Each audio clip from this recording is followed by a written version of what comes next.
তুমি এটা কি শাক? থানকুনি। এই দেখে যাও, থানকুনি পাইছি বহুত দিন পরে।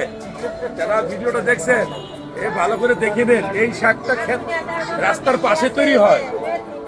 হ্যাঁ মেথি, হ্যাঁ এগুলো আসলে সবুজ জাতীয় শাক, সবুজ শাক।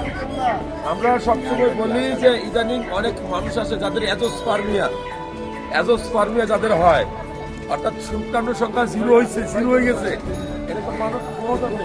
দাদা আপনার তো সব শাক, সব কিন্তু সবুজ শাক নাকি? দেখেন খুবই গুরুত্বপূর্ণ। আমি বলবো যে এই থানকুনি আপনার কাশির জন্য মহা ঔষধ, গলার জন্য মহা ঔষধ। সবুজ শাকসবজি কেন খাবেন? এই সবুজ শাকসবজি যত বেশি খাবেন আপনার টেস্টোস্টেরন লেভেল বাড়বে। আমরা সবসময় বলি সবুজ শাকসবজিতে টেস্টোস্টেরন সবচেয়ে বেশি থাকে, ভিটামিন সি বেশি থাকে, ভিটামিন এ বেশি থাকে, আয়রন বেশি থাকে, জিঙ্ক বেশি থাকে, ফাইবার বেশি থাকে। তো যারা ভিডিও দেখলেন কতদিন পরে এই থানকুনি শাক দেখলেন, এটা কি শাক বলছেন খারাপ? পদ্মা শাক, হ্যাঁ এটা হলো ওই যে আলু খেতে হয়, হ্যাঁ মেথি শাকও বলে।